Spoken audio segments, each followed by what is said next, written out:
मेरे दिल में आज क्या है, तू कहे तो मैं बता दूं। जी हाँ, आपके दिल में आज क्या क्या है क्या नहीं है, सब के बारे में आज जिक्र करेंगे। कितने चैम्बर होते हैं, कैसे ब्लड के फिल्टर होता है, कैसे ऑक्सीजन आपके हृदय में आते हैं, कैसे CO2 को ले जाता है, कैसे मतलब एक एक चीज़ के बारे में, कैसे आपका हृदय जो है ब्लड को पंप करता है, एक एक चीज़ के बारे में जिक्र करेंगे। सो हेलो मेरे प्यारे भाई बहन, स्वागत है आपका अपना चैनल मैथ्स बाय मनीष राज पर। तो आप अपना टाइम कुछ देर बनाए रखेंगे, एक एक चीज़ को समझेंगे। पहले की क्लास में हमने पढ़ा था धमनी और सीरा के बारे में, जिसमें हमने बताया था कि धमनी में शुद्ध रक्त बहती है, सीरा में अशुद्ध रक्त बहते हैं, जिसमें फुफ्फुस धमनी और फुफ्फुस सीरा अपवाद नहीं है, वो एक कॉन्सेप्ट है, एक थियोरिटिकल है, जिसको हम अच्छे से समझाए थे कि किस तरीके से उसमें अशुद्ध रक्त भी, धमनी होने के बावजूद भी उसमें क्यों अशुद्ध रक्त बहता है। हमने कल की क्लास में एक अच्छे तरीके से मतलब आपके सामने प्रस्तुत किए थे वो क्लास को। अगर आप वो क्लास देखे होंगे ना, तो कहीं हो ही नहीं सकता है कि मतलब धमनी और सीरा से क्लास छूट, एक भी क्वेश्चन छूट जाएगा। इसलिए आप शुरू से लेकर अंत तक क्लास को बनाए रखिए, A to Z चीज़ समझ में आएगा। जैसे कि आज मानव हार्ट के बारे में जिक्र करेंगे, तो इसमें एक एक पार्ट को, एक एक चीज़ इतना ज़्यादा इम्पोर्टेंट है कि मत पूछिए कितना ज़्यादा इम्पोर्टेंट है। तो इसलिए आप वीडियो को, जितना देर का लेक्चर जाए, 30 से 40 मिनट से ज़्यादा सा लेक्चर नहीं जाएगा, आप इस वीडियो को बढ़िया से देख लेंगे, कहीं भी जाएंगे नहीं, भूले भटके नहीं, सिर्फ आप आवाज़ सुन लीजिए, हेडफोन लगा लीजिए कान में, बस जिस तरीके से संगीत सुनते हैं उसी तरीके से सुनिए, और कुछ नहीं करना है, A to Z चीज़ याद हो जाएगा। और बढ़िया से समझेंगे कैसे आता है, कैसे क्या होता है हृदय के बारे में, बढ़िया से समझेंगे।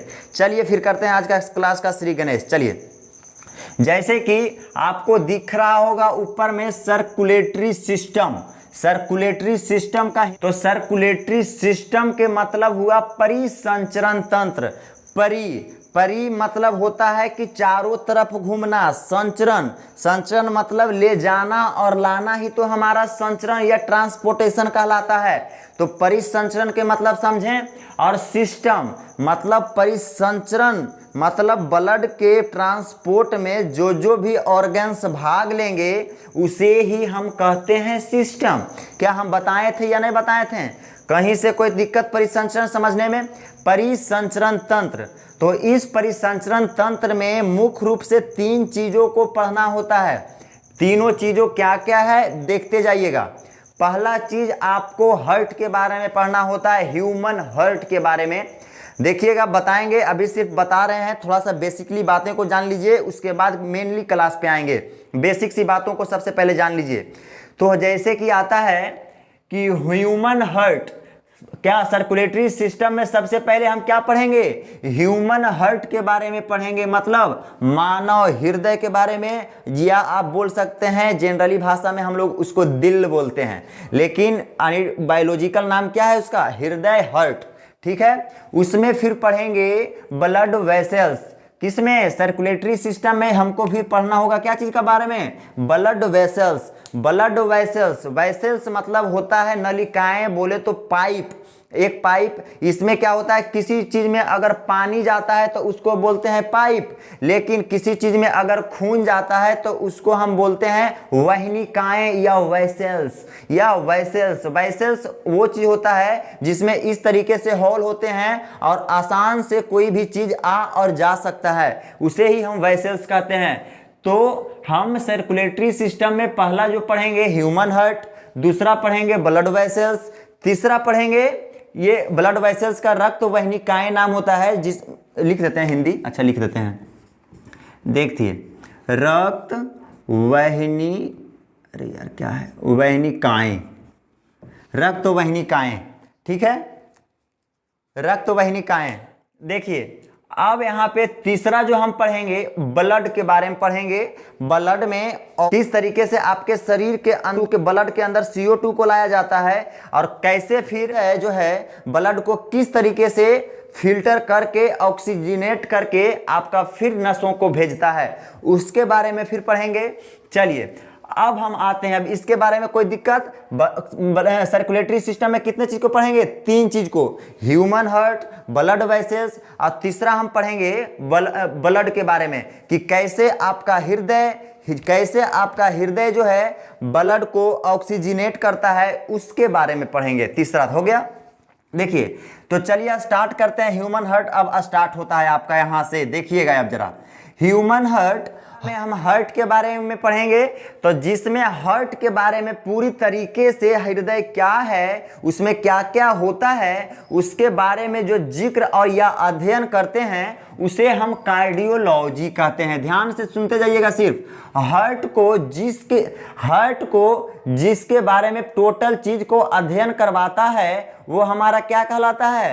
कार्डियोलॉजी कहलाता है। अब जो है ये हार्ट जो है, हार्ट से संबंधित डॉक्टरों जो इलाज करते हैं उन्हें हम क्या कहते हैं? कार्डियोलॉजिस्ट कहते हैं। जिस तरीके से आपकी ब्रेन की अगर जो इलाज करते हैं डॉक्टरों, तो उन्हें हम क्या बोलते हैं? न्यूरोसर्जन बोलते हैं। ब्रेन में क्या हमारा छोटा छोटा नस, उसके बारे में जो भी जिक्र, मतलब कैसे क्या हो जाता है नहीं हो जाता है, वो ब्रेन चैप्टर में हम पढ़ाएंगे। तो जो डॉक्टर ब्रेन से संबंधित अगर किसी चीज का इलाज करते हैं तो उन्हें हम बोलते हैं न्यूरोसर्जन।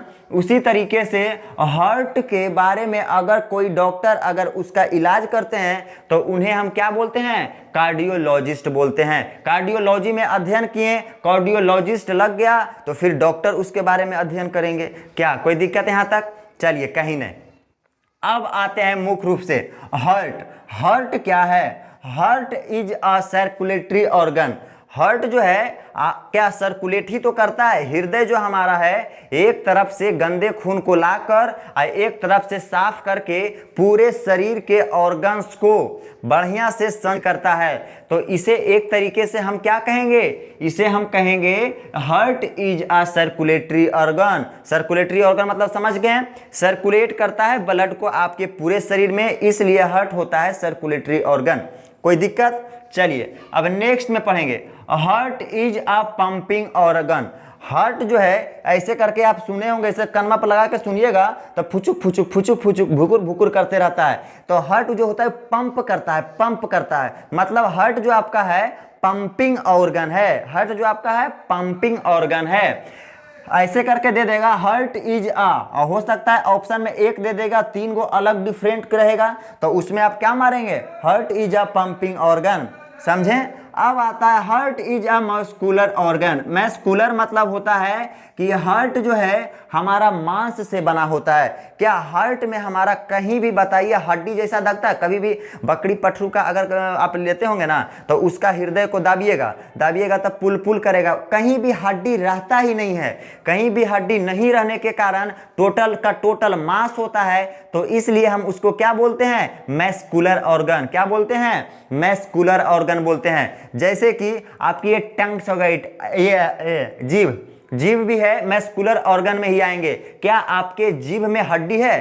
क्या है? देखिएगा जरा, हो सकता है हड्डी हो, नहीं हड्डी है। मस्कुलर ऑर्गन हमारा क्या है? जीभ भी हमारा मस्कुलर ऑर्गन ही है, क्योंकि इसमें भी हमारी हड्डियां नहीं पाई जाती। ये भी प्योर मांस की बनी होती है, कोई मिलावट नहीं होता है।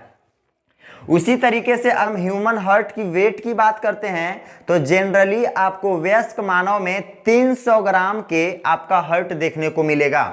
कितना ग्राम का? 300। जैसे कि हम अपना देखें तो 300 ग्राम से कुछ 19-20 हो सकता है, वो हम बता रहे हैं। जैसे कि 300 ग्राम आपको अगर देखा जाए, क्वेश्चनों अगर पूछे और डायरेक्ट बोल दे कि हार्ट जो है कितने ग्राम का होता है, तो आप 300 ग्राम टिक कर सकते हैं। लेकिन अगर क्वेश्चन वही टेढ़ और फरिया के पूछे कि बताइए ह्यूमन हार्ट मेल का वजन कितना होता है, मतलब जो पुरुषों का ये हार्ट जो होता है, पुरुषों का जो हार्ट होता है उसका वजन कितना होता है, तो आप बोलेंगे 280 से 340 ग्राम तक होता है। कितना?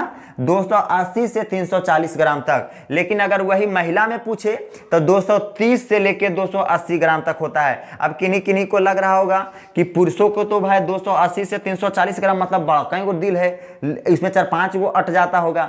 नहीं, ये जो आपका दिल बड़ छोट होने का कारण जो होता है, पुरुषों की अपेक्षा महिलाओं का वेट जो होता है कम होता है, इसलिए उसका दिल भी बेचारा को इतनी वो होता है। अब पुरुषों का वजन देखो, अगर तो कोई तो तराजू पर खड़ा होगा तो डायरेक्ट 100 के पार कर जाएगा, और लड़की अगर खड़ा होती है तो 30 किलो 25 किलो, तो उसी के अनुसार ना उसका दिल रहेगा और उसी के अनुसार ना उसका शरीर में ब्लड रहेगा और उसी के अनुसार ने ब्लड को पंपिंग करेगा हमारा हृदय। समझे? तो ये जो हमारा हृदय का वेट होता है मनुष्य के वजन के अनुसार होता है। समझे यहाँ तक? कोई दिक्कत?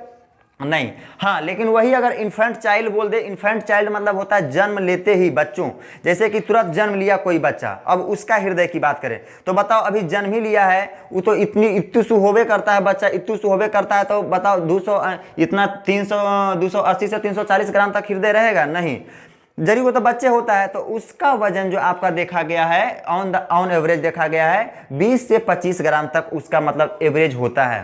क्या? इन्फेंट चाइल्ड, जो तुरंत बच्चे जन्म लेता है उसकी अगर हृदय की बात करें तो 20 से 25 ग्राम होता है। क्या कोई दिक्कत यहाँ तक? अब अगर हम इसके लोकेशन की बात करें, अब यहाँ तक समझने में कोई दिक्कत? अब इसको डिलीट करें, देखिए चलो अच्छा पहले अब है बगल में जगह, नहीं है जगह, रुकिए। जैसे कि अब इसके हम लोकेशन की बात करें, लोकेशन मतलब स्थान, कि हमारा हृदय जो होता है आखिरकार ये होता कहाँ पर है। ये भी बात है कि हाँ भाई ये जो हमारा हृदय है, ये जो हमारा दिल होता है, ये होता कहाँ है। तो देखिएगा हम चित्र के माध्यम से हम आपको समझाएंगे। देखिए जैसे कि ये हमारा फेफड़ा हो गया, ये हमारा फेफड़ा हो गया, ये हम फेफड़ा के बारे में ये समझिए, ये फेफड़ा आपका है, ठीक है। ये आपका क्या हो गया? ये आपका फेफड़ा हो गया। ये फेफड़ा जो आपका है, ये फेफड़े के बीच में ये जो आपकी स्थान यहाँ पे दिखेगी, ये वाला जो स्थान होता है, ये वाला स्थान को, बीच वाले स्थान को हम क्या बोलते हैं? मीडिया स्टेनम बोलते हैं। मीडिया स्टेनम कहते हैं। ये चेस्ट कैविटी मतलब छत्र गुहा जिसको बोल सकते हैं आप। यहीं पे आपके लेफ्ट साइड में, ये लेफ्ट साइड थोड़ा सा धंसा हुआ रहता है और यहीं पे आपका दिल होता है, मतलब लेफ्ट साइड में आपका धंसा हुआ रहता है, यही आपका दिल होता है। मतलब अगर हम बोलें लोकेशन की बात करें तो क्या बोलेंगे? लेफ्ट साइड हमारा फेफड़े की ओर धंसा हुआ रहता है। अगर फेफड़े की ओर बोले लेफ्ट साइड कितना धंसा हुआ रहता है, तो हम बोलेंगे 70 से लेके 80%, 75 से लेके आप बोलिएगा 80% तक हमारा जो होता है, 75 से लेके 80% तक हमारा क्या होता है? लेफ्ट साइड ही झुका रहता है। अब बीच में 10 से 15% तक झुका रहता है और थोड़ा बहुत इधर रहता है, ठीक है, समझ रहे हैं? यानी मतलब लेफ्ट साइड की अगर बात करें तो लेफ्ट साइड जो आपका होता है कितना होता है तक झुका रहता है आपका?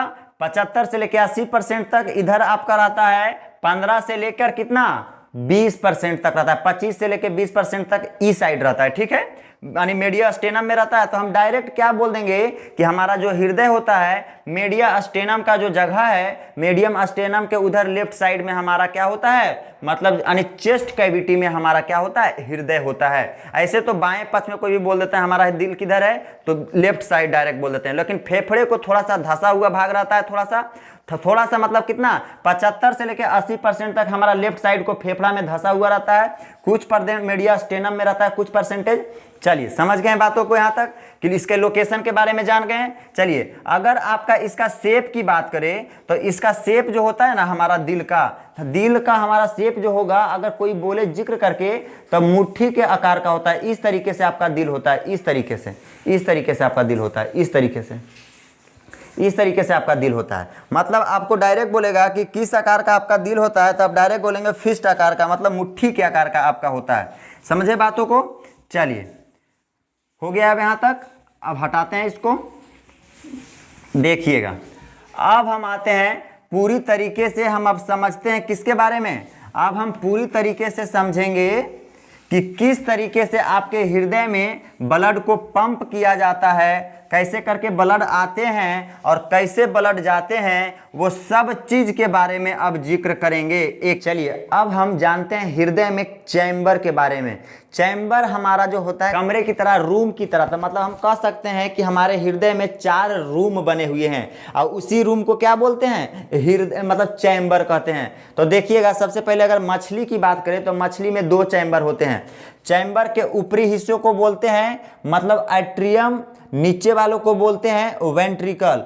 एट्रियम का मतलब होता है आलिंद, नहीं लिखे हैं हिंदी में, आलिंद क्या होता है? आलिंद होता है। और नीचे वाला का मतलब क्या होता है? वेंट्रिकल का मतलब निलय। लेकिन जनरली बात आती है अट्रियम में, अट्रियम को हम एक तरीके से रिसीवर भी कह सकते हैं और इसको हम क्या कह सकते हैं? इसको हम पंप कह सकते हैं, डायरेक्ट पंपिंग लिख सकते हैं इसको, पंपिंग। देखिएगा तो मछली में कितने चैम्बर? 2 चैम्बर, एक आपका ऊपर वाला मतलब क्या आलिंद और एक निलय, मात्र दुइये तो चैम्बर है होता है। फिर अगर सरीसृप की बात करें तो सरीसृप और उभयचर की बात करें तो इसमें 3 चैम्बर होते हैं। चैम्बर का इसमें 3 चैम्बर होते हैं, देखिएगा। उभयचर का मतलब ना, उभयचर का मतलब वो होते हैं जो जमीन पे भी रहते हैं और पानी में भी रहते हैं, जैसे कि मेढक। और सरीसृप जो रेंगने वाला हो जाते हैं उसमें 3 चैम्बर होते हैं। देखिएगा, सबसे पहले ये वाला जो आपका हो गया ऊपर वाले हिस्से को क्या बोलते हैं? आलिंद। तो ऊपरों वाला 2 भाग में बट गया तो इसको क्या बोल देंगे? दायां आलिंद। इसको क्या बोल देंगे? बायां आलिंद। और नीचे वाला तो डायरेक्ट क्या हो गया? नीचे वाला तो डायरेक्ट खड़े निलय ही हो गया, इसमें कोई बंटवारा नहीं है। लेकिन अब अगर मनुष्य की बात करें तो मनुष्य में 4 चैम्बर होते हैं। हृदय में कितने चैम्बर होते हैं? 4 चैम्बर होते हैं। अब वो 4 चैम्बर, पहला चैम्बर देखिए इधर से होता है जिसमें आपका ब्लड एंटर करता है। तो अगर बोले कि ब्लड किसमें एंटर करता है तो सबसे पहला हम समझाने के लिए छोटा वाला ऐसा ही करके दिल बना दिए हैं ताकि बढ़िया से साफ साफ दिखे, इधर गांजुर गुंजुर ना हो जाए। तो सबसे पहले ब्लड जो हमारा इंटर करता है ऊपर वाले को क्या बोलते हैं? आलिंद। डायरेक्ट इधर लिख देते हैं आलिंद। तो ये वाला हो जाएगा दाया आलिंद, ये वाला हो जाएगा बायां आलिंद। तो सबसे पहले हमारा अगर पूछे कि सबसे पहले हृदय में ब्लड कहाँ इंटर करता है तो कहाँ करता है? दायां आलिंद में। और दायां आलिंद के बाद इसमें आके ब्लड नीचे गिरता है, जिसे हम इसको क्या बोल देंगे? दायां निलय। मतलब क्या? दायां निलय। इसको क्या बोल देंगे? दायां निलय। और फिर इस दायां निलय से एक फेफड़े में नली गई हुई होती है। फेफड़े में नली गई होती है जिसे हम कहते हैं, जिसको हम क्या बोल सकते हैं? जिसको हम वो वाल्व को इसमें बताएंगे, यहाँ पे नहीं बताते हैं, समझ में नहीं आएगा, फिर इसमें बताएंगे। देखिए अब डायरेक्ट समझिए कि यहाँ से एक दायां निलय से एक नली गई हुई होती है और वो नली से फिर डायरेक्ट गिरता है किसमें? आलिंद में गिरता है। ये क्या हुआ? यहाँ पे जैसे फेफड़ा आ गया, यहाँ पे जैसे कि ये फेफड़ा है, ये फेफड़ा में ब्लड गया और फिर ये फेफड़ा ब्लड लेकर इसको फिर भेज दिया किसको? आलिंद को भेज दिया। और फिर आलिंद क्या किया? इसके नीचे गिराया ब्लड यहाँ पर ही, और फिर यहाँ से एगो पाइप गया हुआ रहता है, इससे पूरा बॉडी में ब्लड चला जाता है। समझे यहाँ तक बात? अब आते हैं फिगर के जरिए समझते हैं, मेन फिगर में समझते हैं क्या होता है। देखिएगा, सबसे पहले आपका शरीर में एंटर जो ब्लड करता है वो महाशिरा से करता है। देखिएगा महाशिरा, इसको कहते हैं महाशिरा। ये लो आपका ब्लड वेना कावा से एंटर कर गया, वेना कावा से आपका ब्लड आ गया। वेना कावा से जैसे ही ब्लड एंटर करता है तो जैसे ही थोड़ा सा इसमें ब्लड आता है तो इसमें एगो गेट लगा हुआ रहता है जिसको हम वाल्व कहते हैं। इस पे 3 जैसा, ऐसा 3 गो जैसा रहेगा। तो इस जो वाल्व है, वाल्व एक तरह से गेट की काम करता है। लेकिन नहीं, गेट भी नहीं बोल सकते हैं। ये क्या होता है? गेट भी नहीं बोल सकते, क्या कि गेट के अंदर तो आप जाएंगे तो निकल भी सकते हैं खोल के। ये एक तरीके से देखिए, आप पाइप अगर साइकिल में हवा डालते होंगे तो वैक्यूम लगाते होंगे, वैक्यूम मतलब जिससे हवा डालते हैं। तो आज वाला भल चाइनीज वैक्यूम आ गया है, उस टाइम थोड़ा सा इतनी उसको पंप डाल के उसमें कस कैसे करके डाल देते थे और फिर डाल के ऐसे करके कस के हवा देते थे। तो सिर्फ जब हवा भरते थे तो चक्का में डायरेक्ट हवा सिर्फ जाता था ट्यूब में और बाहर निकलता था नहीं, बाहर आने वक्त वो क्या हो जाता था? खुद ब खुद बंद हो जाता था। लेकिन जब इधर से प्रेशर से हवा मारते थे तो खुल जाता था। तो ये जो है एक तरीके से समझिए कि ये वैक्यूम, ये दरवाजा ही बोलिए, ये दरवाजा की काम करता है। जैसे ही इस दरवाजा में आपका ब्लड आ गया तो बताइएगा, जब ये महाशिरा से ब्लड आ रहा है तो क्या यह आपका शुद्ध ब्लड है? नहीं। हम धमनी शिरा में बताए थे कि जो हमारी शिरा में ब्लड बहती है वो अशुद्ध बहती है। अपवाद में बताए थे फुफ्फुस, फुफ्फुस क्या? शिरा में शुद्ध रक्त बहती है। तो सबसे पहले हमारा ब्लड किस में एंटर कर गया? ये आपका दायां आलिंद में एंटर कर गया। दायां आलिंद में इंटर करने के बाद इसको बोला कि खोलना, गेटवा खोलना, हम दुआरिये पर खा रहे हैं। तो उसके बाद ये वाला क्या करता है? खुल जाता है गेट। गेट खुलने के बाद ये किस में गिरेगा? दायां, किस में गिरेगा? दायां निलय में गिरेगा। ब्लड किस में गिरेगा? दायां निलय में गिरेगा। और दायां निलय में गिरने के बाद ये वाला जो है निचली हिस्सा ऐसे करके पंप करता है। तो पंप जैसे ही करेगा तो बताइएगा ये वाला ऐसे करके ऊपर उड़िया जाएगा, ये वाला बंद हो जाएगा। अब बंद हो जाएगा और फिर देखिए यहाँ से एक जो होता है फेफड़े की ओर नली गई हुई होती है। फेफड़ी की ओर जड़ी नली गई हुई होती है, क्या गई हुई है ना, तो इसको हम बोलते हैं, फेफड़े को बोलते हैं फुसफुस। क्या बोलते हैं? फुसफुस। फेफड़े को हम बोलते हैं पल्मोनरी। तो पल्मोनरी, तो ये जो भी हमारा वाल्व है तो इसको हम बोल देंगे पल्मोनरी वाल्व। तो जैसे यहाँ से पंप किया तो ये वाला जो वाल्व हमारा ट्राइकॉस्पिड वाल्व है बंद हो जाएगा, और ये वाला जो आपका वाल्व है, कौन वाल्व? पल्मोनरी वाल्व खुल जाएगा और सड़क से फेफड़ा में चल जाएगा। फेफड़ा में काहे ले जा रहा है? अभी तक आपका जो भी ब्लड आ रहा है वह शुद्ध आ रहा है, किसमें? क्योंकि वो ऑक्सीजनेट ब्लड नहीं है। तो जैसे ही फेफड़े में भेजा इनिलय, तो फेफड़े में जाके फिर ऑक्सीजनेट ब्लड हो गया। ब्लड क्या हो गया? ऑक्सीजनेट हो गया, मतलब ब्लड में ऑक्सीजन चला गया। ब्लड जब ऑक्सीजन ले लिया तो फिर क्या किया कि अब फिर वहां से रास्ता से निकल गया और उस रास्ते से फिर होकर फिर यहां से एंट्री मार दिया। तो जब फेफड़ा से फिर जब इधर एंट्री मारता है, फिर जब फेफड़ा से ब्लड आया, तो फेफड़ा से जैसे ही ब्लड अब निकलेगा तो उस शुद्ध ब्लड होगा। तो शुद्ध ब्लड होगा तो ई वाला जो हमारी नली आएगी, इस सीरा होती है, ये हमारा क्या होगा? सीरा होगा। तो देखो यहाँ पे जैसे कि हमारा फेफड़ा है, अभी फेफड़ा से ब्लड निकल के इस सीरा में एंट्री कर रहा है, तो यहाँ से तो ब्लड ले लिया। तो बताओ, ब्लड जब ले लिया तो इस नली से अभी जा रहा है, तो अब यहाँ से तो ये नली में शुद्ध रक्त जाएगा, अब तो शुद्ध रक्त जाएगा। इसीलिए बोलते हैं फुसफुस सिराए में हमारा क्या होता है? शुद्ध रक्त बहता है। फिर यहाँ से आपकी शुद्ध रक्त किस में गिरेगी? बायां आलिंद में। फिर बायां आलिंद में गिरेगा, फिर ये गेट खुलेगा। इस गेट को बोलते हैं डाइकॉस्पिड। क्या बोलते हैं? डाइकॉस्पिड वाल्व। अब इसके नीचे ब्लड गिर गया। अब ये इसके नीचे ब्लड जैसे ही गिरेगा, गिरने के बाद ये फिर कस के मारेगा, ये ताकत से मारेगा, हचाक दबर मारेगा, पंपिंग करेगा ब्लड को। और जैसे ही ये पंपिंग करेगा, ये वाल्व क्या हो जाएगा? ये एरोटिक वाल्व होता है, इसको हम कहते हैं एरोटिक वाल्व। ये वाल्व के बारे में भी जान लीजिए, ये होता है एरोटिक वाल्व। अब जैसे ही ब्लड आया महाशिरा से गिरा किस में?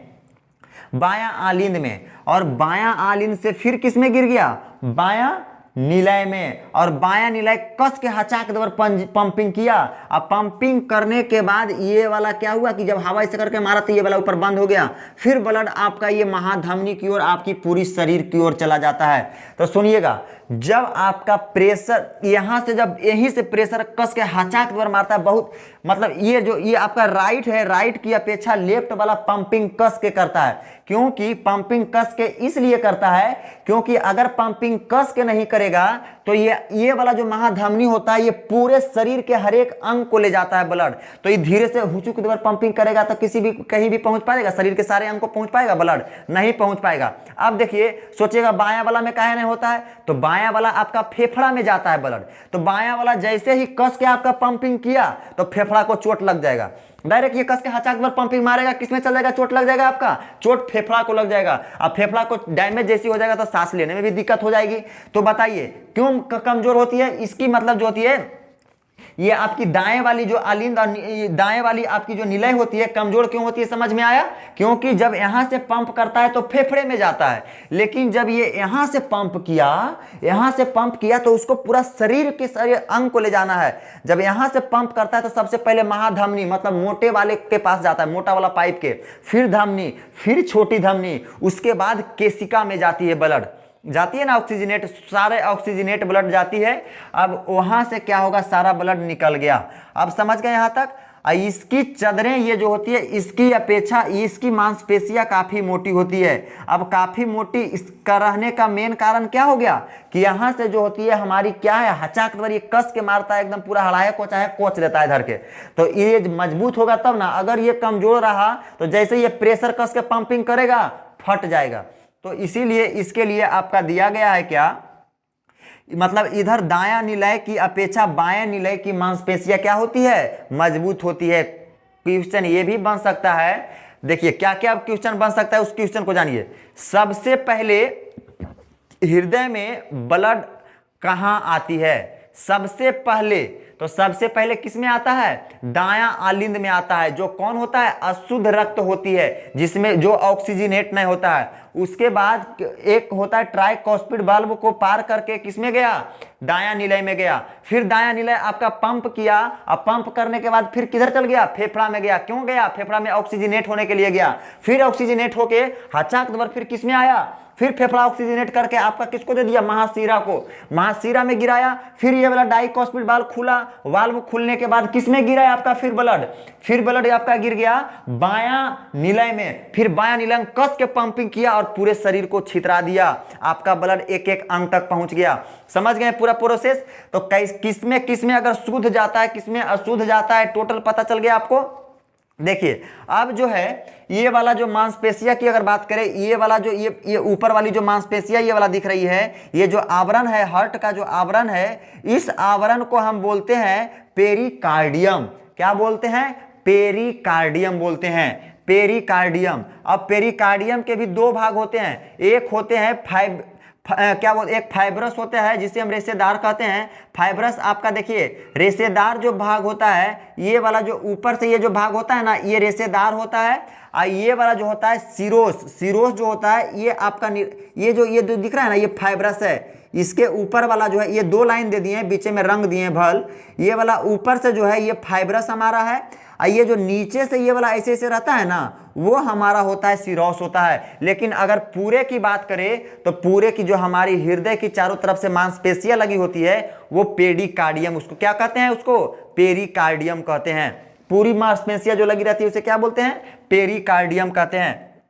चलिए अब कोई दिक्कत यहाँ तक समझने में, कहीं से भी कोई तरीके से समझने में। अब देखिए, अब किसी किसी का सुने होंगे, अब देखिएगा, अब यहाँ पे जो हमारा होता है, यहाँ पे जो हमारा होता है एक इलेक्ट्रिक जनरेट करने वाला साइनम एंट्रियम नोड इसको बोलते हैं। देखिए यहाँ पे लिख देते हैं साइनम atrium node, साइनम atrium node, साइनम atrium node, साइनम atrium node. ये साइनम एट्रियम नोड का ये काम है कि ये जो भूख देख, आप गौर से सुने होंगे तो ये इस तरीके से आवाज आती होगी। देखिएगा आपको कुछ आवाज होता है, लबडब का आवाज आता है, देखिए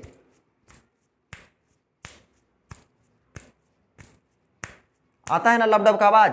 तो ये लबडब की जो आवाजें हैं, देखिएगा अब यहाँ पे इलेक्ट्रिक जनरेट करने वाला एक साइनम एट्रियम नोड होता है। इलेक्ट्रिक जनरेट करने वाला एक यहाँ पे मशीन जैसी लगी होती है, भगवान एक मशीन लगा के भेजे हैं, क्या, साइनम एट्रियम नोड। साइनम एट्रियम नोड का ये काम है कि आपके हृदय को लबडब करना। इस तरीके से जो लबडब की आवाज आती रहती है, इसी से आती रहती है, इसी का काम है। किसी किसी में सुने होंगे, किसी किसी का ये जो होता है साइनम एट्रियम नोड ही खराब हो जाता है। तो साइनम एट्रियम नोड जैसे ही खराब हो जाएगा तो यहाँ पे इलेक्ट्रिक जनरेट करने वाला एक पेसमेकर की मशीन लगा दी जाती है, जिससे आपका लबडब करते रहे, आपका हृदय का संचरण अच्छी तरीके से होते रहे। तो यहाँ पे क्या कर दिया जाता है, एक इलेक्ट्रिक जनरेट करने वाला बाहर से आपको लगा दिया जाता है।